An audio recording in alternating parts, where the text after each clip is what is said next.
up, y'all? Check this out, man. How y'all doing out there in the world today? Man, today I got my boy with me, man. My friend, my comrade, my Flatbush neighbor. You dig? You know what I'm saying? Today we got Lord DIGGA in the building. What's up, DIGGA? What up, broski? Oh, shit, man. You already know what it is. Man, what's up, man?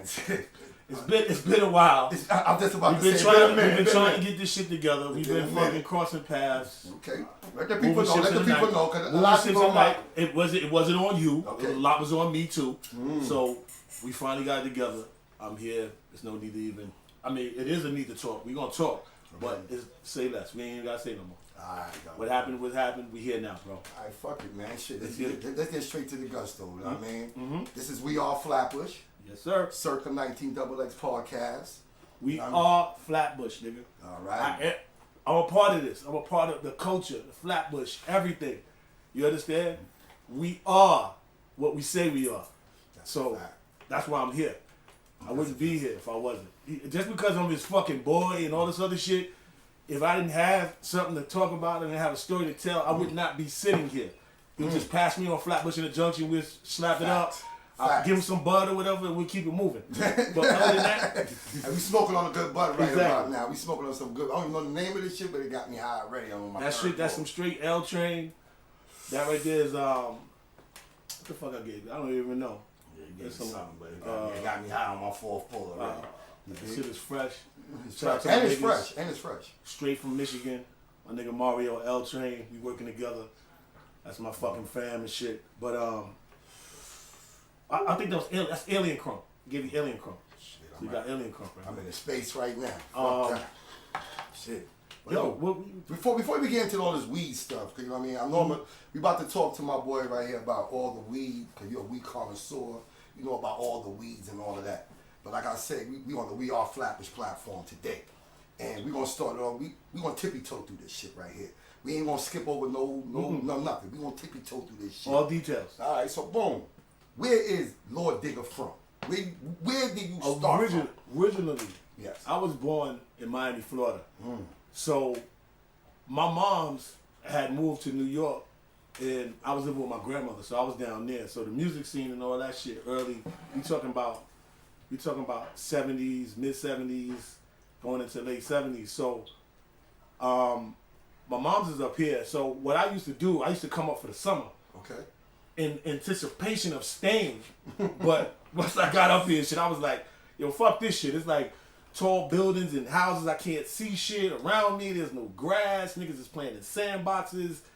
Because originally when I moved, when I first started, thinking I was going to stay, my mom lived in Brownsville. She lived on Lot Avenue. Shout out to Brownsville. She was on 70, I think it was a 73 Lot Avenue. Okay. So eventually she had got approval to move into Riverdale Towers, which was on Riverdale Avenue between Osborne and Watkins Street. So I think it was like 76 or 75. She moved into Riverdale Towers. So I came up maybe like the tail end of 76. Like I said, I thought I was gonna stay. So I actually enrolled in school. I was in school in Brownsville. Okay. PS 184. All right. And the funny shit was Tyson was enrolled in the same fucking school, but Mike Tyson never fucking came to school. Whoa. So like I said, we don't skip over We don't skip none of this shit. So you telling me Mike Tyson was in the same fucking school, he never came to school. PS 184, I swear to fucking God, nigga never came to fucking school. Mike, why you ain't go to school, man? Never came to school. If I'm lying, Mike will tell you right now. PS 184, never came to school. Okay. So at that time, like I said, I thought I was gonna stay and shit, but I was like, I didn't really like the shit. School recess time in Florida and shit, we out playing in the grass, niggas playing football and shit. Now recess out here, we on fucking concrete, niggas playing skelly. We ain't got grass. We ain't got no grass and shit. I'm in the back of a school, looking at a school. I'm like, what the fuck is this shit? So I was like, yo, nah, I want to go back, grandma. So I went back to grandma for maybe like about 2 years. Then I came back, maybe not too long after my brother was born. My brother was born. Shout out to my brother, Shot Stem Alive. Flatbush. Yes. So after he was born, I came back for a little while. I say about from like 81 to about 80 to 81. I was still at 184. And then after that, I was like, yo, fuck that. I want to go back to grandma officially. He's like, all right, when you go back now, you're not coming back. You know, whatever. She said all, you know, the whole shit to try to like entice me to stay. Like, trying to make me scared. Like, if you leave this time, you're not coming back. So she gave you an ultimatum. Yeah, kind of like. So, but I was like, yeah, fuck that. I want to go back to grandma. So I went back. Stayed there for maybe like until the tail end, middle part of like maybe like 82, I think. Okay. And then I made the trek back up to New York. Stayed, you know, Riverdale Towers. I think we stayed there till about middle part of like 83. Okay. Bam. We moved to Flatbush. Woo!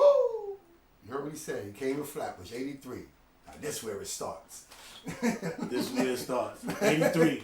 We come to Flatbush and shit, so we buy a house, East 40th Street, Avenue D. The 40s. So I was like, yo, now I started to feel like a home and shit. Like, you know, it was home and shit. Like, like living in the projects. So, what made you start feeling at home? Like you just said, I mean, you went back, you came up here, you went back, and now you really come up here. It made me start feeling at home because it was like, you know, even though I had my own room and we was in the PJs and shit, but I had, you know, it was a house and shit. So, you know, you got the free reign, you know, like going in the elevator and not thinking that the elevator don't get stuck. All this shit in my mind, you know, I'm nigga from down south, so elevator getting stuck, niggas is doing stupid shit in the projects, sticking the elevator, niggas is climbing out between floors, all this type of shit. Playing corners. You turn the corner, you don't know niggas trying to rock. One time I went to go get a fucking newspaper and shit, I'm like, this nigga I knew, I fucking hang out, his name was Ricky, never forget this shit. This nigga pulled out the 4-5 on me, silver clock. I was like, yo, what the fuck is you doing? I was like about 11, my nigga, and I was like, I put my hands, I'm like, yo, the fuck is up with this nigga Ricky? But this is before I knew about niggas being on drugs. I didn't really know. I know niggas smoke weed. That nigga was on drugs. Weed is not a drug. We talking about 82, 83? Yeah, it's like 80. It was like 80, 81. Okay. I bent the court. I was gonna get a newspaper and shit right on Livonia, right where they fucking film. What is it? Brooklyn's Finest. Okay. Right around that fucking corner. I'm going to go get a newspaper and shit. I never forget this shit. So I'm walking around the corner. This nigga Ricky just. Like, yo, what the fuck? Yo, what the fuck? This nigga Ricky, I know you and shit. Like, what the fuck is you doing? Like a little nigga. So this shorty kind of like saved my life. Shit was crazy. She comes out. Her name was Sean. She just looked at this nigga Ricky like, Ricky, what the fuck is you doing? So from then, I was already done with Riverdale. I was like, yo, fuck this shit. So when mom said, we moving into a house, I knew nothing about Flatbush. All I know is when we came in the neighborhood, I'm seeing houses. I ain't seeing no fucking buildings and shit. Okay. Not knowing Via's right off the block. We don't get into that. We don't get into that yet. You ain't know yet. Hold on, I ain't know yet. So now I'm seeing houses and shit. So I'm like, all right. I'm starting to feel like I'm at home. I'm like, yo, this shit is all right. All right, cool. Got my own little backyard, free reign, go upstairs, downstairs, got a little basement. You know, in Florida, we didn't, you know, houses down there, they really have basements and shit. Upstairs, it's just one level. But it'll probably be like 3-4 bedrooms. So that was some shit I was, you know, amazed by. Like, you go down the stairs and you go into another shit, into a basement. So all that shit was amazing. That's why I said I was feeling like I was at home. So now, you know, my mother started getting information about the neighborhood. Okay. So, you know, what kind of information she gave? What kind of information? Information about now the school. So people was telling like, oh, you don't want him to go to Tilden. I went to Tilden. Shout out to Tilden High School. You don't want him to go to Erasmus. Woo, E-Hall. Madison is okay. You don't want him to go to South Shore. All of this shit they tell her, filling her head up. All of this shit. So she found a way to call one of her friends. It was kind of like, you know, called her my aunt. All right. Because I knew her for a long time and shit. So basically she called her up and used her address out of Sheepshead Bay. So shout out to 1406 Avenue Y. That's what got me in the Sheepshead Bay. Okay. So we used her address like I was living there and shit. So she got me in the Sheepshead Bay. So she was happy about that. Like, I got you in a halfway decent school. You're not going to be going with all of the fucking ruckus and all that bullshit. So why she call it a halfway decent school? Because she's figuring, you know, at that time we still had white people in it. Oh yeah, I'm trying to get the information out of you. The people want to hear this too. You know what I mean? So at the time, so she's figuring it's halfway decent because it got white people in it. Okay. Not knowing that the white people was doing more drugs than fucking black people. But that's besides the point. That's besides the point. But yeah, she, you know, thinking that it's a better school because it had, you know, white kids in it. All right, cool. So I enroll and shit. I'm in there. I'm walking around. I'm looking around and shit. I'm like, yo, fuck. Like, this shit is kind of crazy and shit. Like, what the fuck? It's a big ass school. Like, all our skills. What year was this? This is 83. This is the start of school, 83 September. Okay. So I'm like, as a matter of fact, let me back up. Wrong. I started school in Brownsville in the middle of 83. We moved to Flatbush. Okay. So it was like in the second half of the year. Mm-hmm. So I started school in Brownsville because I remember now. Let me go back. I used to take the 35 to the 44. So 35 running on Hegeman down there. So I was taking that 35 to the 44 to get to fucking Sheepshead Bay. Mm.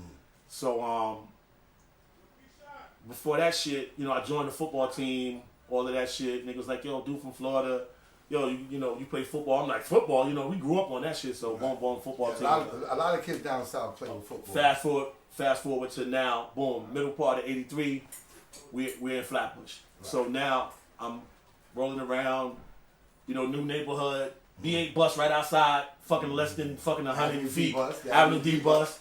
So I'm like, all right, cool, I gotta learn how to now go to school from here. So I jump on the 8 bus, get off on Nostrian, do my regular trek, see a bunch of kids, get ready to go to Madison and all the other schools and shit. So my first day in school, I'm there.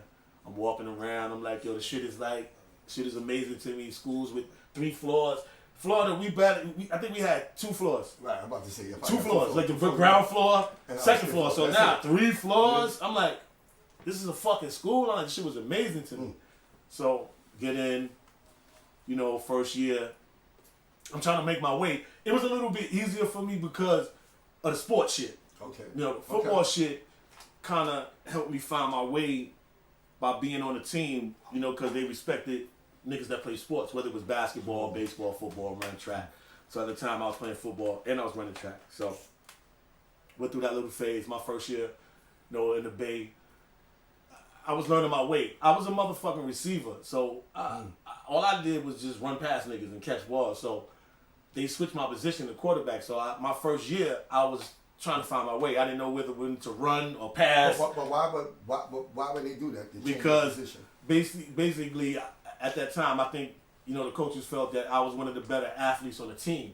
So if you got a quarterback that can't throw it to me, similar to what Tua's going to be doing in Miami, trying to throw it to Tariq Hill, you can't throw it to me. I'm outrunning everybody, and the ball is running short.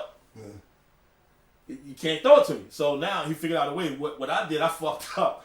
I threw the ball back to the coach. Like the ball, he overthrew me, so I ran to the ball and I picked it up and I threw it back to the coach.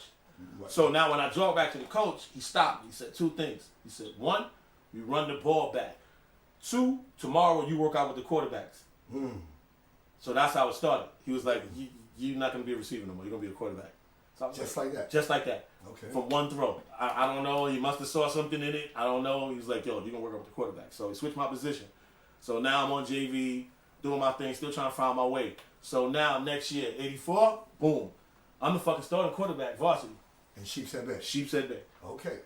Went through the whole summer, went through the shit. Still, I'm fucking nervous as fuck. I don't even know what the fuck I'm doing. Because like I said, I don't know whether now, I'm so used to just lining up when niggas snapping the ball and running past niggas and they throwing it. I was confused. I'm like, should I run? Should I pass? They're telling me niggas is open. I'm tunnel vision. I'm like looking down the middle of the field. I'm not looking at nothing out here because I'm like, I'm nervous. I'm like, niggas is running at me. I'm like, I'm not used to this shit. So that first year, we wasn't really that good. But you saw the potential. Okay. Boom. Next year, 85. That's where it all changed. You know, I started paying more attention to what I was doing. I mean, by 85, you was on JV, varsity. not JV. I was on varsity. I was up to varsity. So. And hold up. I know you're gonna get to that part of the story, but you joined varsity now. Mm-hmm. When you joined varsity now, it's big shit. Was there a particular person on that team that you end up connecting a connection with?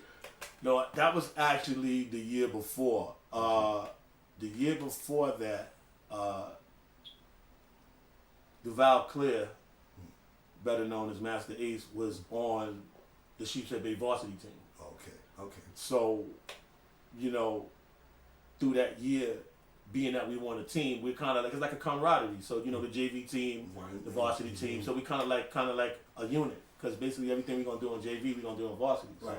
That's like y'all gonna graduate. Right, exactly. We're gonna move up to the next level. And they watching y'all to see who's the next. Right, who's gonna be the next dude. Little dude coming in. Right, and I was one of them. I was one of them dudes. Okay. So actually, I'm glad you brought that up because actually I got to experience being a varsity player because some of the good players that was on JV, what Riley used to do was let us suit up on Saturdays with the varsity team. So we wouldn't play, but we would get a chance to be on the sideline and see them playing shit. So all the good players that he felt that was gonna come up and gonna make it to varsity next year, he was giving us that experience early and shit. So that's how I got to hang around some of the older players, which was Ace and Icy Rock was some of them that was on the team. With me, which was, Ice was on the varsity team with me as well. Icy Rock was on the team too? Well, Ice is part of Icy Rock. It's Ice, it's Unique, who's you, and then there's Rock. So Ice was one part. This is Courtney McFadden. Shout out to Court. He played defensive back on that same team. Okay. But he was a year ahead of me. So, we. Like I said, in 84, I got a chance to work out with, it's like my mentor, shout out to my dude, Mike Walker.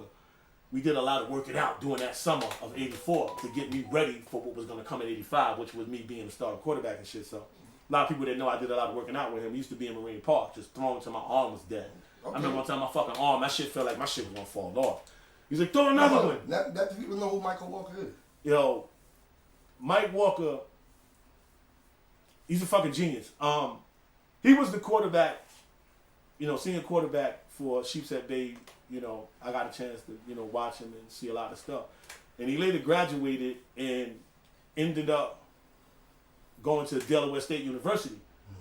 And at that time, which I didn't know, he was throwing, passes to this particular receiver, which later I found out was John Taylor. And for those who don't know, John Taylor was one of the better receivers in the late 80s and early 90s for the San Francisco 49ers. He won Super Bowls with them. So John Taylor played on this team at Delaware State University with Mike Walker. So Mike Walker used to come and shit, during the summer when he come home, and he used to have game films and showing me this dude. He was like, yo, man, this nigga, he wore, I don't know what number he wore back then. I don't know. But this motherfucker, John Taylor, he used to throw this motherfucker screen passes, bro. And this motherfucker used to break tackles. The same way he was doing it in the NFL, he was doing that shit in college. Niggas couldn't put hands on this nigga. That's some real shit. Cause I don't watch football like that. Put hands on this nigga. Couldn't even put hands on this nigga. You to say that. I remember that name. Couldn't even put hands on this nigga. So now, when he's showing me this shit at his crib, and she said, babe, he's showing me this shit, and I'm like, this shit is amazing to me. Come to find out, what the significance of the 6 degrees of separation is that the San Francisco 49ers is my fucking favorite team. Yeah, I know that. So when John Taylor goes to that fucking team, and I'm like, yo, my fucking mentor was just throwing to this nigga in college, and he gets drafted to the Niners, and that shit is amazing. That's big. That's big. That's fucking crazy. That's big. So that goes to show you that this nigga, the reason why some of this nigga's John Taylor's stats, which really got him drafted to the Niners, comes from my man throwing it to him, which was my fucking mentor. Shout out to Mike Walker, man. Yeah, let's get back to you. Let's get back to you. To you what you were saying now. In '84, when you got to the varsity and you and Ace. Ace had graduated. He had graduated in '83, so he was gone. Okay. So '84, I was there with Ice from Icy Rock. He played on the team with me for 2 years. I think he was a junior. I was a sophomore in '84. He was a junior, so he played with me for 2 years. So that year, '84, like I said, I really wasn't that good because I still was trying to figure it out. I was like, yo, man, this shit is fucking crazy. Like, throw the ball to niggas. I was nervous. I was like, I throw it too hard or too far. I was throwing a lot of passes. I didn't really have a lot of touch back then, so a lot of shit was like bullet passes. Like, niggas would be dropping them shits. Like, just flying off their fucking chest. Right. Niggas, yeah, throwing that shit too hard.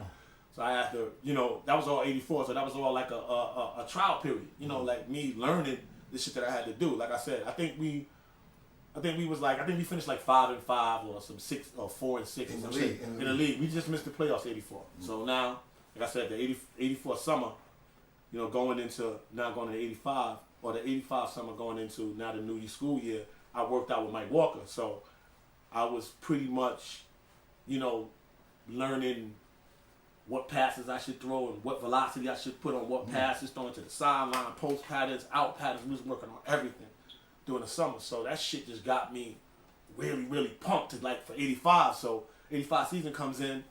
We all there. We running practice. We doing this shit. We doing what we got to do. So the season starts out. First game of the fucking season, we played fucking Poly Prep. The year before that, Poly Prep knocked out 2 of our players. Broke my man's finger on the first play. Everybody was scared. Like, this nigga was screaming. It's one of our best players. Shout out to Mike Walker. I mean, Mike Bennett. He's from Flatbush, too. He had broke his fucking finger on the first play, so all of us was fucking scared. It's like one of our best players, so he's out the game. We don't got him, and we like, so we lost to them in 84. So the next year, 85, we looking for our revenge. So now, we play these niggas. Poly Prep. Poly Prep is like one of the fucking bougiest fucking schools you go to. They fucking they pay for their tuition and shit like that. They got the best grass field. They rich. They got like 3-4 uniforms. They look like the Dallas Cowboys, but in high school. So you know we fucking go to play these niggas, and they got all these uniforms and all this other shit, and they fans there with pom poms in the stands. I'm like, damn, we lost to these niggas last year. Like, what the fuck, man? These niggas fucked us up. So we get out, just playing the game, and it seemed like the same shit's about to happen. So we down 6-0 at the half. So we going in the fucking half, and the coach is like, you gonna let these fucking rich kids beat you and fucking da-da-da. He said some crazy shit, and he smacked the chalkboard, and the shit broke. Everybody was just like, oh shit. Mind you, Coach Riley's like about 5'4" or some shit like that. Irish nigga. So he smashed the chalkboard, and shit breaks. So niggas was like, oh shit, you means business. Like, we better step it up. Like, so second half, we go out there, we was like, yo, we are not gonna let the rich white kids beat us. All right. This is not gonna happen. So second half, we go out, shut shit down. These niggas ain't score another point. I think we beat them like 18-6 or some shit like that. Some dumb shit, but we was just scoring touchdowns all over them. We beat them. The year 85, we didn't lose a fucking game, Pop. All right. Undefeated. We ain't lose a fucking game. We was beating niggas. Niggas only scored, I don't know if niggas is in football or whatever was watching this shit. Y'all know what this is. Whole season, niggas scored 36 points on us. In 10 games. 36 points. So that's like 3.6 points a game if you average it out. Basically, I'm getting swept. Getting ass bust. Getting body up like motherfuckers. Fuck out of here. So we won the championship that year, undefeated. We beat Erasmus. Not your school, but one of your school, but we beat up on Tilden too. As a matter of fact, hold up, let me tell the Tilden story for a second. Okay, please tell me. Let's tell the Tilden story. So we at Tilden High School, we playing, we undefeated. So you know how y'all feel there? It's got this fucking, like, it's like a fortress. It's fucking wall. You in that motherfucker. It's like it's a big brick wall. Big brick wall around the shit. So we trapped in. It's like a fucking fortress, bro. So we score. Tilden scores, but the refs throw a flag. Call the shit back. They make another big play. Refs throw a flag. Call that shit back. So now you know niggas is tight. It's like, yo, that niggas trying to get his game to the Sheepshead Bay niggas? Like, niggas is tight. So we score again. So one of the niggas on y'all team did some shit and got kicked out the game. Okay. So he's on the sidelines. He was supposed to leave. So the nigga from the sidelines said, yo, y'all niggas score again? It's on. Straight cheese. I don't know where it came from. My back was turned. We score. So I'm in the huddle. Like this, calling the fucking play. Going for the extra point. So out the corner of my eye, I see a nigga running off the sideline straight to my huddle. And he hits one of my niggas that got his head down. He can't see. He had his head down like this. So he hits him full blast. Bow! When he does that, the niggas on the field, it's already 11 niggas on the field. The whole Tilden bench comes running right behind them. Full on fight, brawl on the field. What year was this? 1985. Whew. Full on brawl. We fighting. My mom's is at the game with my stepfather and my brother. Next thing I know, my mom's on the field pulling niggas off me. Wow. Talking about, yo, that's my son. There's a family affair. Look, I was looking up. I see my mother through my face mask. Yo, bro, I swear to God, I looked up. My mother's throwing niggas off. That's What's my son? Get off my son! Yo, this shit was hilarious, bro. Okay. Niggas had jokes for days. Yo, nigga Reg's moms was throwing niggas off the field. Jokes for days. Yo, Reg's moms throwing niggas off the field. And it was true. That was a true story. That's true story. True stories of Sheepshead Bank. I want to speed it up on you right now. I want to speed it up. We had a nice little of the football era of this stuff. Now tell me what made you start doing music?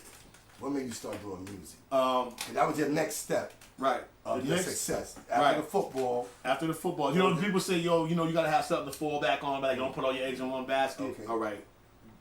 My fallback on was the music shit.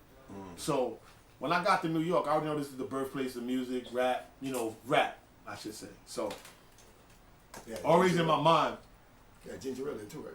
I wanted to stay more connected to the music part of it, because this is a part I left out too when I was down there. Shout out to Opalaka DJs in Florida. I was rolling with my cousins and them, and they really was the ones that really had me more on the music side of shit. There was DJs that used to be in the record pool, which got to get a lot of records. Obviously, a lot of rap records from my peer was down there. So wait, hold on, I'm pouring my drink. Right. So wait, so now you're saying that you got cousins in Opalaka that in Opalaka, Florida, that was influenced me with the music side of shit. Like I said, rap back then, we talking about late 70s, early 80s. It wasn't no rap. Rap, when I was up here when Luke Skywalker came out. I was about to say, wasn't he down with that go-go or bass music down there? Luke Skywalker, see, that's another thing. See, we kind of went to, all right, let's go back. Let's go in this section right here. In this section like here. I said, I don't want to skip over nothing. Right. In this section right here. Miami. In this section right here. I want to make sure we get connected to the dots. In this section right here, this is another 6 degrees of separation. The mobile DJs, we used to do shit called like mobile DJ shit. So, Opalaka DJs, which was called OL for short, was my cousin's mobile DJ set. So I used to roll around with them everywhere. We used to go doing fucking, playing music for high school, proms, and, whatever it was, family reunions, whatever. So at that time, that same time, there was a rival mobile DJ group. Used to be called Ghetto Style DJs. And Ghetto Style DJs was Luke Skywalker. So Luke Skywalker you said, hold up. So you just said something too. A mobile DJ group? Get back to the Luke thing, but what is the mobile DJ group? Mobile meaning we would transport.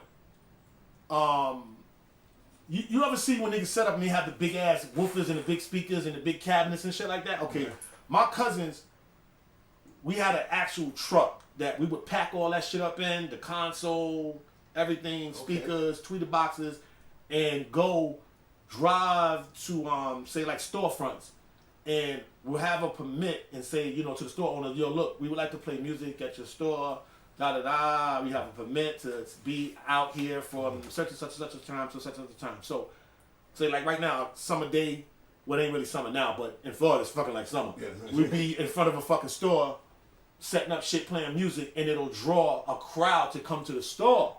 To be standing out in front of the store, listening to the music, and now more different. I ain't really never heard of it. And motherfuckers are now niggas will start trafficking the store more, going and buying chips and all type of shit and shit like that, and standing out there listening to the music. So as long as that shit was happening, he didn't give a fuck. Whoever the owner was didn't give a fuck about us playing music. So you telling me Luke was a part of that? Luke was a part of mobile DJ set. So now when we would go into Luke's neighborhood and beat him, say we'll go into Liberty City or Overtown, that's in his area, and get to a store that he maybe had a permit to do some shit to later, he'll show up while we there. And niggas is battling.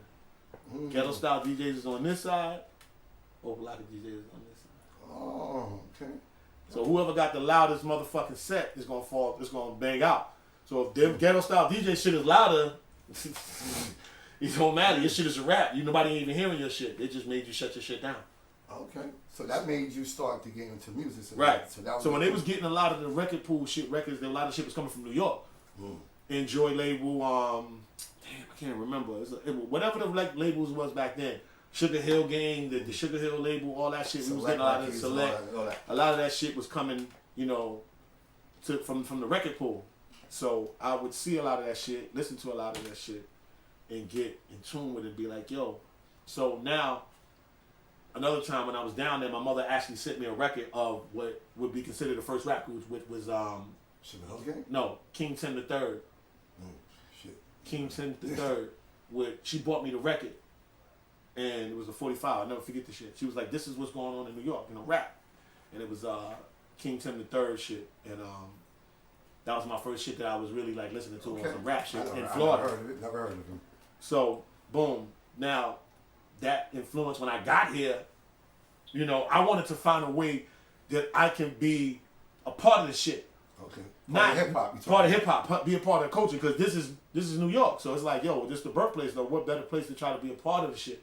Because I don't think I would have been able, booty music in Florida. That shit was a wash. But so I decided. I said, trying to rap is one thing, but what if I try to learn how to make beats? Because at the same time, if I can make beats to give to niggas, that's also contributing too. Even though it's kind of behind the scenes, right. But you'd be like, yo, son, I did that beat. And you're like, get the fuck out of here. And then now you go and look on the credit and you see R. Ellis on paperwork. See paperwork. See that paperwork. You understand? So that's how it started. So now, went through a couple of jobs and shit. I landed this job at ASCAP.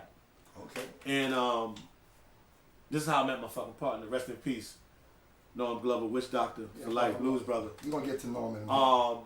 I met him at ASCAP, and I was working in this shit called Office of Operations. And what that was, it sounded like a fancy word for fucking mailroom. So I got to see niggas' actual checks coming through the mailroom, coming from actually ASCAP, because we had to seal them.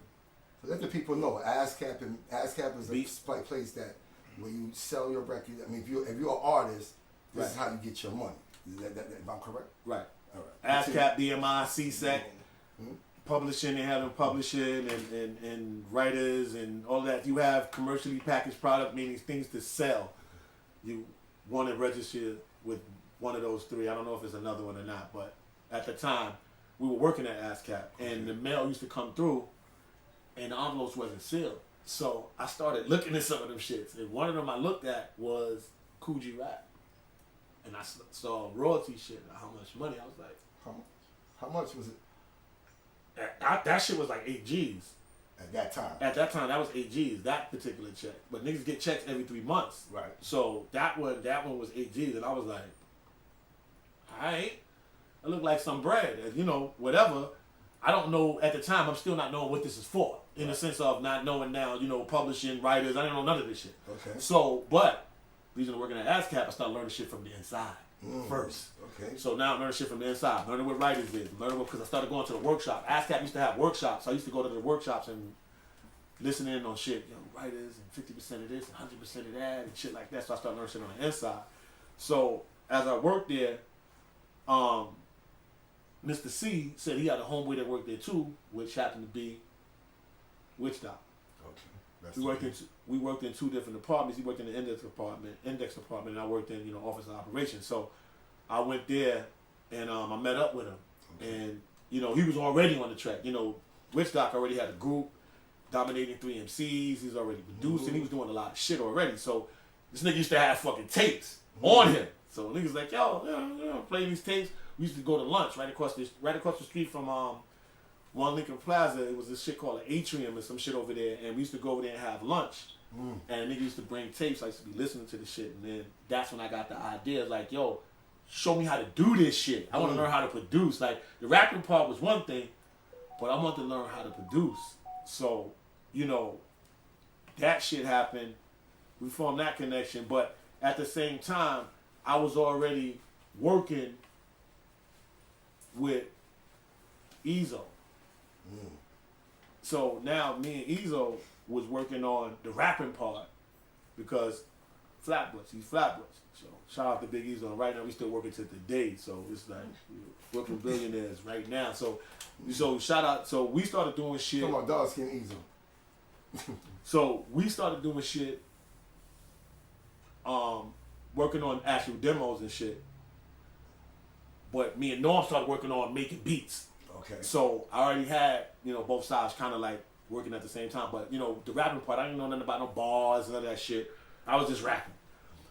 You know, so once I figured out, I said, you know what? If I learn how to do this shit and start contributing, this may be my way into the culture. Okay. You know, I was already sort of kind of like some fake breakdancing and shit. You know, I used to do that shit, but it wasn't no fucking. I was more of a popper. I wasn't like no floor work nigga. I ain't have no leg moves. I wasn't crazy leg shots, crazy legs. Like this yeah, I was more of the popper nigga. So I already had that shit. So I was like, yo, this is the next part of it. I want to learn how to make music. So, you know, I used to go over to Norm's crib. At the time, he was mad. I heard about this, everybody talking about it, I felt left out. Yeah, you see what it is. Uncle Ralph getting them treats, these mini treats on the late night, all right? You see how it's going down. Big up on my crew, all right? Support black business. That's what we're supposed to do, all right?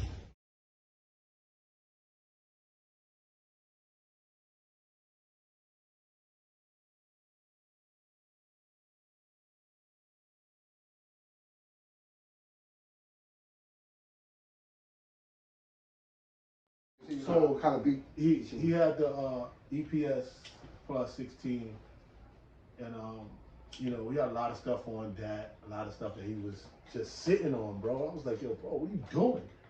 So as we the mic is not plugged in. Yeah, it won't. Let's plug it in. Well, I gotta start over, no? No,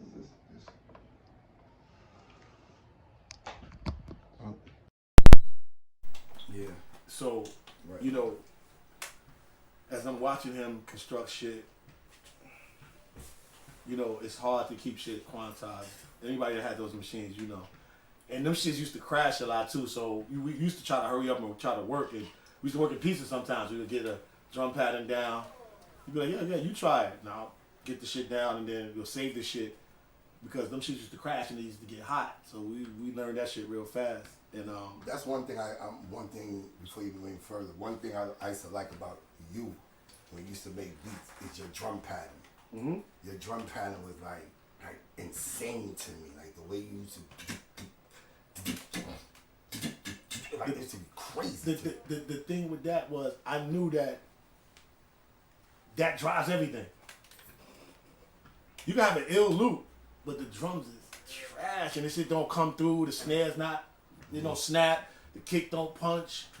So, you know, with that, that was the first thing I prided in, was trying to make sure that I liked how the drum shit was flowing, because that was gonna make the whole loop flow differently, whether it was 2 kicks here, 1 kick here, or 1 kick, double kick, 1 kick. All that shit matters. You know, a 4-bar pattern loop, or a 2-bar pattern, drum pattern. See, all the producers and hip-hop guys. All that shit matters, especially, you know, because sometimes, you know, you could drum out. You could drum too much, and it'll take away from the loop. Like, you got too many kicks and too many spaces, and it'll take it away. Sometimes it's just best to have a 2-bar loop, just repeating the same shit, because the loop, sometimes I used to do 2-bar drum loop and a 4-bar loop. 2 bars of drums and then a 4-bar loop. So now the shit is just, the loop is doing a lot of shit, but the drums is just staying in one place. I don't want to speed it because I know you want to get to it, but it's the same, that what is that pattern that you did on Big Shit? I know, I have that. That was a, which one? I mean, which song? What, Everyday Struggle? Yeah. See, okay, the funny shit is, the first 2 songs recorded with Big was 2 beats that I did for me to soften up how I was rapping. Like I said, you know, I want to rap to some smooth shit, because everybody's, at that time, niggas that was producing at that time in that 90s section, everything was jazz. Think about it. It was jazz loops. All right, yeah, jazz. I'm thinking about it. Yeah, Premier. Or some chopped up, maybe. It wasn't really soul samples. It wasn't familiar loop shit like how it wasn't jazz. I mean, it was jazz in the horns. And right. Like so you think about Pete Rock. All that's jazz type of, that's jazz loops and jazz hits and jazz riffs. There was a lot of shit out of that being done. Tribe Called Quest, you know, a lot of people following that type of production style. So we did it too. But at that time I was like, yo, I'm gonna try something different. So then that's when I dipped into now looping up DIGGA, shit like that. Nobody was fucking with shit like that at that time. So now looped up DIGGA. Niggas was dabbling. Tribe Called Quest had used the same. I think it was the same album we used for the original Me and My Bitch, which was Minnie Rippleton, and nobody wasn't fucking with shit like that. Like so, I caught that loop for the original Me and My Bitch. All right, hold on. Before you kind of see about to go dwelling that, before you go dwelling into that part about how you did all that beat, let's talk about how you got to Big. How you got to Big, All right. my nigga. All right. How, you talking about no, but how you got to Big? Right, let's back up. Let's back up. Yeah. My first production credit. Shout out to my dude, Sir Essence Don, another FLATBUSH dude. Hold up. Happy birthday to B.I.G. Happy birthday to the B.I.G, man. Shout out to B.I.G. 50th birthday. Shout out to B.I.G. The only Christopher we salute. Only Christopher we know. Christopher right. Wallace. Love you, bro. Love you. Yeah, so my first artist was Sir Essence Don. S got signed to, he was signed to Freeze Records before fucking Jay-Z.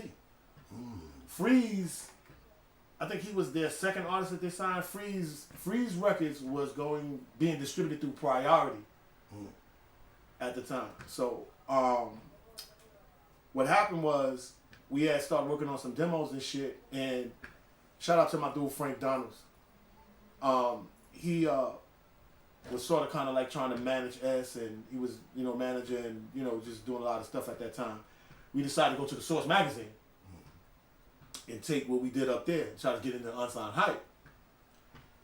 It worked. Got into Unsigned Hype, met Matty C. Okay. Here's where the story begins. Matty C, a lot of people don't know the man behind the Source magazine. Shout out to Matty C, Unsigned man. Hype. Listen, after we get in the Unsigned Hype column, me and Matty and a lot of the people at the Source, we got cool and shit. I used to just go up there, like, and just be chilling with Matt and, playing them different shit, because Norm lived in the same neighborhood as Matt, not too far from there. So, Okay. I would leave with Matt from the Source sometimes. So go up there and play tapes with him, and Matt ended up doing that with Norm. So one of the fucking tapes, I left up there. One of your beat tapes. Left it with Matt. All right. So that happened to be the tape with the DIGGA loop and the Minnie Rippleton loop, which later became One More Chance and Me and My Bitch. All right. Original versions.